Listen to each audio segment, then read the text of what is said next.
Hi வணக்கங்க. இன்றைக்கி வீடியோவில் என்ன பார்க்க போகிறேன்னா, வாங்க வீடியோக்குள்ளார. இன்றைக்கி நான் அடை தாங்க செய்ய போகிறேன். அரிசி எடுத்து வச்சுருக்கேன், பருப்பு வகை எடுத்து வச்சுருக்கேன்.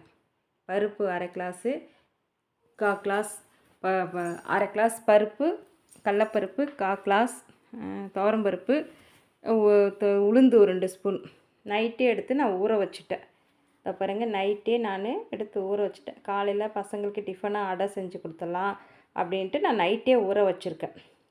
நம்ம காலையில் டிஃபனுக்கு நைட்டு ஊற வச்சா தான் நம்ம அரைக்கிறதுக்கு சரியாக இருக்கும். ஓகே, இந்த பாருங்கள், அரிசி நான் நைட்டு ஊற வைக்கும் போதே மிளகாவும் ஊற வச்சுட்டேன். நம்ம காரத்துக்கு தகுந்த மாதிரி ஊற வச்சு எடுத்துடலாம். ஓகே, பருப்பும் நான் கழுவி வச்சுட்டேன். நைட்டு ஊற வச்ச பருப்பு கழுவிட்டேன். நான் அரிசி தனியாக பருப்பு தனியாக தான் எப்போவுமே நான் ஊற வைக்குவேன்.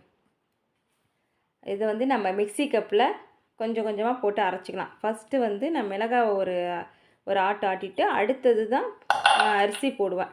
அப்போ தான் டக்குன்னு மிளகா மையம். அதனால் ஃபஸ்ட்டு நம்ம அரிசியை அரைச்சிட்டு அடுத்தது நம்ம பருப்பு போடணும். இதோ பாருங்கள், மாவு அரைச்சி எடுத்துட்டேன். பருப்பு அரிசியும் அரைச்சி எடுத்துட்டேன். அதுக்கு சின்ன வெங்காயம் கட் பண்ணி வச்சுருக்கேன். அடைக்கு பெஸ்ட்டு சின்ன வெங்காயம் தாங்க டேஸ்ட்டு கொடுக்கும். அதனால் நம்ம சின்ன வெங்காயத்தை நம்ம எண்ணெயில் வதக்கிட்டு தான் நான் போடுவேன். அப்போ தான் டேஸ்ட்டாக இருக்கும். நம்ம பச்சையாக போட்டால் பிள்ளைங்க சாப்பிட மாட்டாங்க. அதனால் வாணலில் நம்ம எண்ணெயை கொஞ்சம் சூடு பண்ணிக்கலாம்.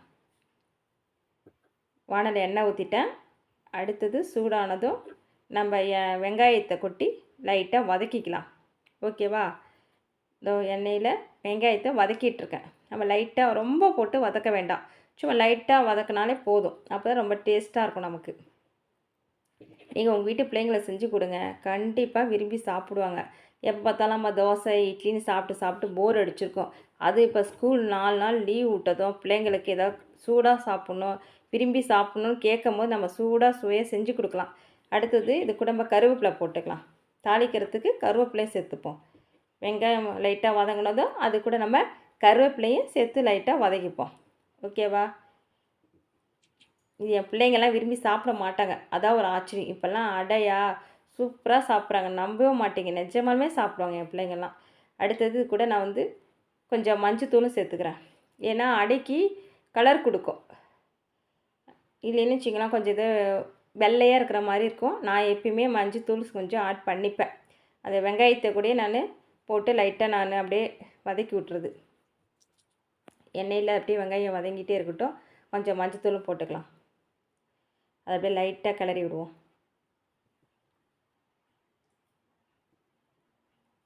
அதை அப்படியே வதக்கிட்டு நம்ம லைட்டாக தேவையான அளவு உப்பையும் நம்ம இதில் கொஞ்சம் சேர்த்துக்கலாம். நம்ம தேவையான அளவு கொஞ்சமாக போட்டுக்கலாம். நம்ம எவ்வளோ நமக்கு தேவைன்னு நம்ம மாவில் மிக்ஸ் பண்ணிவிட்டு அப்புறம் பார்த்துக்கலாம். என்னச்சிக்க நம்ம அதிகமாக போட்டுட்டு அப்போ ஒன்றும் பண்ண முடியாது. அதனால் என்ன செய்யலாம், ஃபஸ்ட்டு கொஞ்சமாக நம்ம சேர்த்துப்போம். சால்ட்டு கொஞ்சமாக ஃபஸ்ட்டு நம்ம சேர்த்துட்டு அதுக்கப்புறம் நம்ம மாவில் எவ்வளோ இருக்குன்னு பார்த்துட்டு அதுக்கப்புறம் நம்ம சேர்த்துக்கலாம். ஓகேவாங்க? இப்போ என்ன செய்றீங்க, வெங்காயம், கருவேப்பிலை ப்ளஸ் மஞ்சத்தூள், உப்பு எல்லாத்தையும் போட்டு நம்ம லைட்டாக வதக்கிடுவோம். ரொம்ப போட்டு வதக்க வேண்டாம். லைட்டாக வதங்கினதும் ஆஃப் பண்ணிடலாம். அவ்வளோதாங்க. எல்லாத்தையும் வதக்கினதெல்லாம் மாவில் கொட்டிட்டு மிக்ஸ் பண்ணிட வேண்டியதான். எல்லாத்தையும் ஒரு கிண்டுங்க.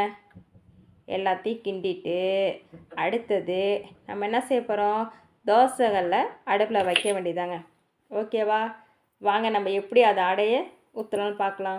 எல்லாருக்கும் தெரிஞ்சதாங்க, அது ஒன்றும் புதுசு இல்லை. நாங்கள் எப்படி செய்கிறன்றதை நாங்கள் உங்கள்கிட்ட ஷேர் பண்ணிக்கிறோம், அவ்வளோதான். ரொம்ப ஈஸியானதுங்க. ஓகேவா? நாங்கள் செய்கிற மெத்தட்லேயும் நீங்கள் கொஞ்சம் ட்ரை பண்ணி பாருங்கள். தோசைக்கல் வச்சுட்டோம், எண்ணெயை தடவுறோம், எண்ணெயை தடவிட்டு ஊற்ற போகிறோம், அவ்வளோதாங்க. ரொம்ப ஈஸிங்க. காலை டிஃபனாக செஞ்சு பாருங்கள். அது லீவில் இருக்கும் போது இது செஞ்சு கொடுங்க. ஸ்கூல் நாள்லாம் கண்டிப்பாக பிள்ளைங்கள்லாம் சாப்பிட மாட்டாங்க. ஓகேவா? அதனால் லீவு நாளில் காலைல செய்யுங்க. எண்ணெயை தடவி வச்சு கல் சூடாகிடுச்சு. இப்போ மாவை ஒரு கரண்டி எடுத்து ஊற்றி அப்படியே லைட்டாக தித்தணும். ஓகேவா? எடுத்து மாவு ஊற்றலாமா? ஓகேங்க, கல் சூடாகிடுச்சு. மாவை நம்ம ஒரு கரண்டி ஊற்றிட்டோம். என்ன செய்யலாம், அப்படியே மெதுவாக தித்தணும். ரொம்ப வேகமாக தித்தக்கூடாதுங்க. வேகமாக தீர்த்தும் போது லைட்டாக நமக்கு அப்படியே பிரட்டிடும். இதை பாருங்கள், நான் சொன்ன மாதிரியே செய்தால் பிரட்டிக்குது. அதனால் லைட்டாக அப்படியே தடவிக்கிட்டே வரணும். ஓகேவா? அதுக்கு நம்ம மேலே லைட்டாக ஆயில் அப்படியே எண்ணெய் சேர்த்து ஊற்றிக்கலாங்க. நல்லா இருக்குங்க. நீங்கள் செஞ்சு பாருங்கள். அப்படியே லைட்டாக எண்ணெயை ஊற்றிட்டு ரொ ரொம்ப ஹை ஃப்ளேம் இல்லாமல் ஸ்லோவும் இல்லாமல் மீடியமாக வேகட்டும். Okay okay. அடை வெந்துக்கிட்டு இருக்கு. எண்ணெயும் விட்டாச்சு. அடை வெந்துக்கிட்டு இருக்கு. வெயிட் பண்ணுங்க. வெந்துருச்சா? லைட்டாக அப்படியே திருப்பி விடுவோம். ஓகே. கொஞ்சம் வேக விட்டு திருப்பினா தான் வரும். ஓகே வந்துருச்சு. அவ்வளோதாங்க. வெரி ஈஸியாக ஆயிடுச்சு பாருங்கள். அடை ரெடி ஆயிட்டுது. இன்னும் ஒரு 2 செகண்டில் அடை ரெடி. வெந்துருச்சு. அடை ரெடி ஆயிடுச்சு. எங்கள் பிள்ளைங்களுக்கு சாப்பிட சூடாக கொடுக்க போகிறேன். ரொம்ப ஈஸிங்க. இந்த நைட்டு ஊற வச்சேன், காலையில் டிஃபனுக்கு அரைச்சேன், இந்த ஊற்றிட்டேன். அவ்வளோதான். தினமும் தோசை இட்லின்னு செய்யறதுக்கு இதுமாரி செஞ்சு கொடுங்க. எங்கள் பிள்ளைங்க மாரி உங்கள் பிள்ளைங்களையும் விரும்பி சாப்பிடாங்க. எவ்வளோ சூப்பராக அடை ரெடி ஆகிடுச்சு பார்த்தீங்களா? இவ்வளோ தாங்க. ரொம்ப கஷ்டம்லாம் இல்லைங்க. எல்லோரும் செய்வீங்க. எங்கள் மேத்தெல்லாம் கொஞ்சம் செஞ்சு பாருங்கள். எங்கள் வீடியோ பிடிச்சிருக்குன்னா ஒரு லைக் போடுங்க. ஓகேவா? சப்ஸ்கிரைப் பண்ணுங்கள். பெல்லைக்கனை ஆன் பண்ணுங்கள். வீடியோஸ் பார்க்குறீங்க, சப்ஸ்கிரைப் பண்ணாமல் போகிறீங்க. ப்ளீஸ் சப்ஸ்கிரைப் பண்ணிவிட்டு பெல்லைக்கன் ஆன் பண்ணிவிட்டு வாங்க. நெக்ஸ்ட்டு அடுத்த வீடியோ வரும். ஓகே பாய்ங்க. பாய்.